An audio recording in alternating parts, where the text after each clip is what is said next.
আজ যাব শপিং করতে, একদম কম দামের মধ্যে ভালো পোশাক কিনতে। সকাল সকাল বাড়ি থেকে বেরিয়েছিলাম, আমরা সকাল 6টায় বেরিয়েছিলাম। সকালবেলা কিছুই খাওয়া হয়নি।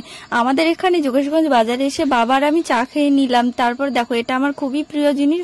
তারপরে আমি আর বাবা ওয়েট করছিলাম বাসের জন্য। আমাদের গাড়ি যাচ্ছে আর আমাদের গাড়িটাই আসছে না। ওয়েট করতে করতে খুবই বোরিং লাগছিল। 1 ঘন্টা ওয়েট করেছি, তাও বাসটা আসছে না। আমাদের একজন ইনফরমেশন দিয়েছিল যে সকাল 6:30টায় আসে, তো আর ওখানে গিয়ে শুনলাম 7:30টায় আসবে।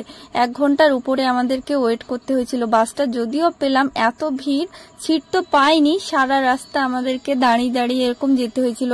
আর আমরা যে পাড়টায় আছি এটা হলো দুলদুলি পাড়। আর ওই দেখো একটা টাওয়ার দেখা যাচ্ছে, ওটা হলো ভান্ডারখালি পাড়। আর আমরা যাব নেবুখালি পাড়। নেবুখালি পাড় এখন ভ্যাসাল আসছে। ভ্যাসালটা আসলে গাড়িগুলো নামলেই আমরা যাব। এটা আমাদের বাস, আর এই গাড়িগুলো নেমে গেলেই আমাদের বাসটা উঠবে। উঠলেই আমাদের আবার যাওয়া শুরু হয়ে যাবে। এতক্ষণ ওয়েট করেও সিট পাইনি, এত কষ্ট করে যেতে হবে ভাবিনি। যাই হোক, তারপরে আমরা চৌমাথায় নেমে গেছিলাম। তারপরে আমরা চৌমাথা থেকে একটা টোটো ধরে আমরা যাচ্ছিলাম আমাদের ডেস্টিনেশন, যেখানে গন্তব্যস্থানের উদ্দেশ্যেই। এবার আর কি হয়েছিল জানো, আমাদের এখান থেকে একটাই বাস থাকে, ওই জন্য অত ভিড় ছিল। যাই হোক, তোমাদের সাথে গল্প করতে করতে আমরা এই বাজারের মধ্যে ঢুকছি। এই দেখো, বাজারের নিচটাতেও আছে। আমরা যাব দোতলার উপরে। এই দেখো। আচ্ছা বন্ধুরা, তোমরা কি কখনো এরকম 3 ঘন্টা দাঁড়িয়ে ট্রাভেল করেছো?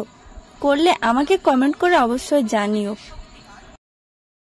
আমরা যে বাজারটাতে এসছি, এখানে যে দোকানে শাড়ি তো শাড়ি, যেখানে কুর্তি তো কুর্তি, যেখানে ব্লাউজ তো সেই দোকানটা শুধুই ব্লাউজ, আর যেখানে ফ্রক তো ফ্রক, আর এইরকমই আর কি। আমরা এখান থেকে শাড়ি নিয়েছিলাম। এই শাড়িগুলো প্রিন্ট শাড়ি। এই দেখো, শাড়ি নেওয়া হয়ে গেছে।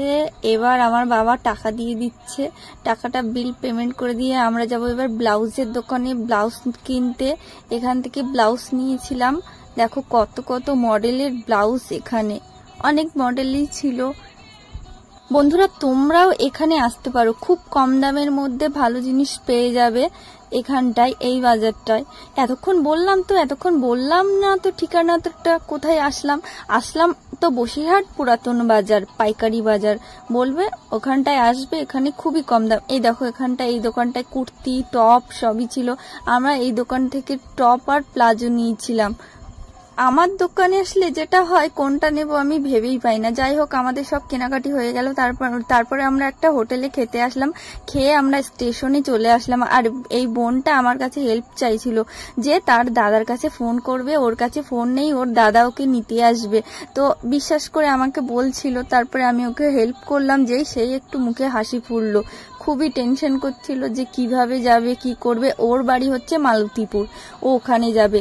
দেখো, তোমাদের সাথে গল্প করতে করতে আমাদের বাড়ির রাস্তায় চলে আসলাম, একদম সবুজে ঘেরা। আমার তো খুবই ভালো লাগে আমাদের এই দিকটা। আমার বাবা কিনেছিল আমার জন্য চিকেন কাবাব, চিকেন ললিপপ আর চপ কিনেছিল।